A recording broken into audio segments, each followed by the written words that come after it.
The Great Unknown, How the Grand Canyon Was Conquered.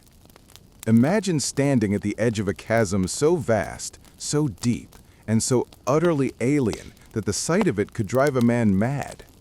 Now, imagine rowing a wooden boat into the deadly, unknown rapids at the bottom of it. In the year 1869, the American West was still a land of dizzying possibility and profound mystery. The Civil War was over. The Transcontinental Railroad was nearly complete.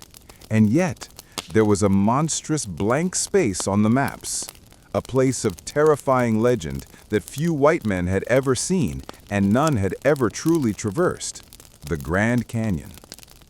It was a river, the Colorado River, that had carved this impossible gorge, a river that was less a benign waterway and more a relentless, churning serpent of red mud and violent currents. And it was up to a one-armed, self-taught geologist and Civil War veteran named John Wesley Powell to lead the first official expedition through its length. Powell wasn't your typical explorer. He was a man of intense intellectual curiosity, a meticulous scientist, and an absolute force of will. He had lost his right arm at the Battle of Shiloh, yet he never let his disability define his ambition. When he proposed to the U.S. government that he would lead a team down the entire length of the Green and Colorado rivers, a journey of nearly 1,000 miles through a landscape populated by hostile Native American tribes and sheer, unforgiving canyon walls, most people thought he was either a fool or suicidal.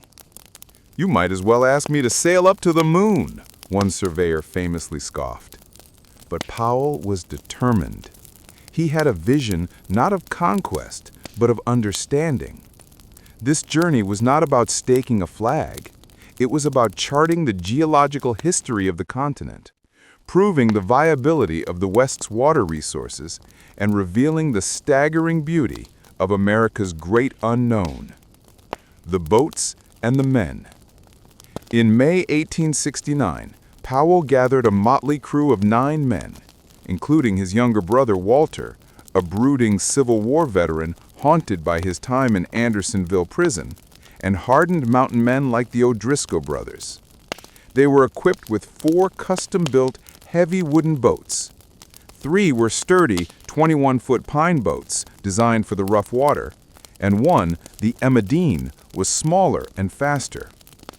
Their supplies were simple but essential: flour, dried apples, bacon, coffee, and plenty of scientific instruments, barometers, compasses, and sextants. No one could resupply them. Once they pushed off, they were utterly alone, swallowed by the wilderness.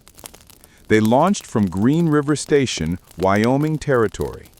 The early stages down the Green River were deceptive. The water was fast, the canyon spectacular, but nothing prepared them for what was to come. They named the canyons as they went: Flaming Gorge, Lador, Disaster Falls, the names growing more ominous as the journey progressed.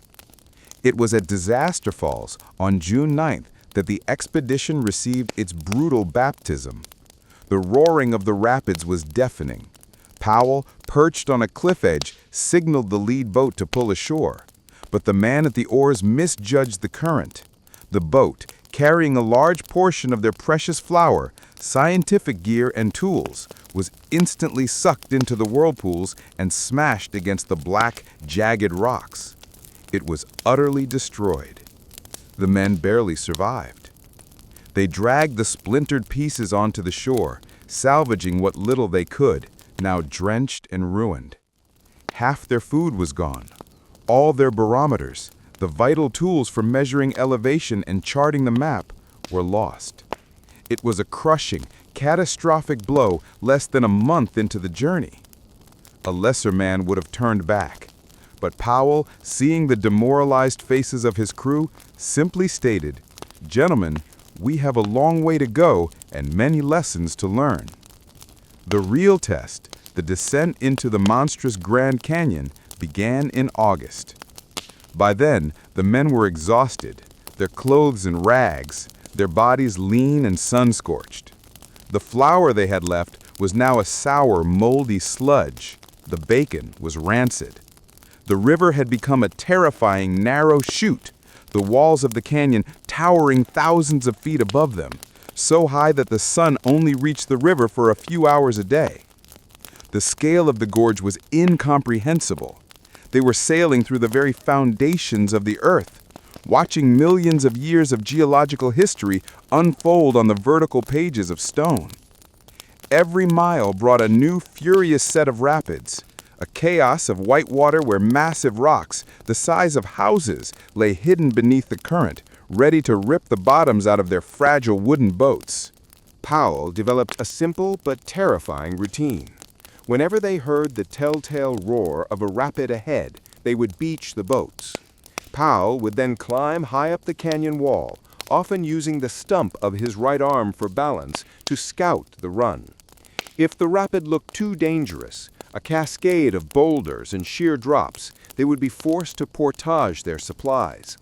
Portaging meant unloading all the heavy waterlogged gear, dragging the empty boat over slick, treacherous riverbank rocks, and then reloading everything on the other side. This process, under the merciless desert heat, often took a full day, physically exhausting every man. As the river pulled them deeper, the men's courage began to fray. They were haunted by the silence, the absolute lack of any life beyond the river, and they were driven mad by the noise, the constant, terrifying roar of the rapids, a sound that promised certain death around every bend.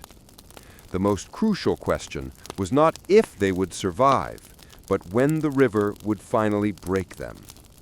This is only the beginning. The rest of the true story involves the near-fatal big drop that almost drowned Powell himself, the fateful decision of the three men who chose to abandon the expedition in a last-ditch attempt to climb out of the canyon, only to meet a tragic fate. Powell's incredible use of his single arm to cling to the boat during the worst rapids, and the final, miraculous emergence from the canyon into the open desert, and the impact the expedition had on American consciousness and science. I hope this start captures the amazement, information, and high stakes of the true historical event. If I were to continue, the story would expand on the geological details, the human drama, and the profound historical significance of the journey to satisfy a full-length audience. It was a standoff between scientific duty and human despair. The next morning, the camp was silent. It was a parting of absolute solemnity. Each group believed the other was choosing death. Powell gave Oromel Howland a set of his duplicate records and a final letter to his wife. Sumner gave Howland his prized watch, asking that it be sent to his sister should he not be heard from again. The three men, the Howlands and Dunn, climbed up the dizzying 1,000-foot walls of the canyon, disappearing toward the rim. Powell and the remaining 5 men, his brother Walter, Bradley, Sumner, Hawkins, and Hall, prepared to run the rapid. The triumph and the tragedy. The remaining 6 men pushed off into the churning fury of Separation Rapid. They were scarcely a minute in the terrifying run, but the boats somehow survived. They found that while dangerous, it was actually less formidable than some of the portages they had already endured. The worst was finally behind them. The next day, the canyon walls began to recede, the constant roar of the rapids lessened. By August 30th, 1869, just 2 days after the fateful parting, the 2 surviving boats, battered and leaking, drifted out of the confines of the massive gorge and into a wide, open valley. They had done it. They had conquered the last great unknown space in the American West. The exhausted crew soon saw 3 men and a boy fishing near the mouth of the Virgin River. The settlers were stunned. The Powell expedition had been missing for 3 months and was widely presumed dead, a victim of the rumored horrors of the great unknown. The 6 survivors were national heroes. John Wesley Powell was immediately elevated to the status of a legendary American explorer. His journal entries and the maps he later produced opened up the West to science, government, and settlement. fundamentally changing the country's relationship with the Colorado Plateau. The haunting epilogue.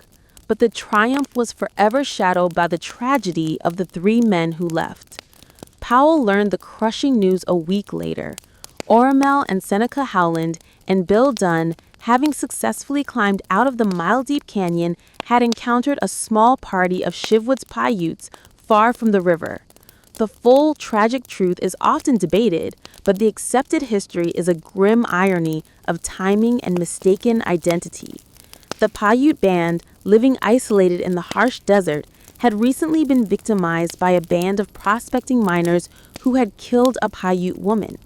Seeing the 3 exhausted, ragged, armed men suddenly emerge from the canyon, the Chivwoods mistook them for the murderous prospectors. In a swift act of retaliatory justice, the Howland brothers and Dunn were killed.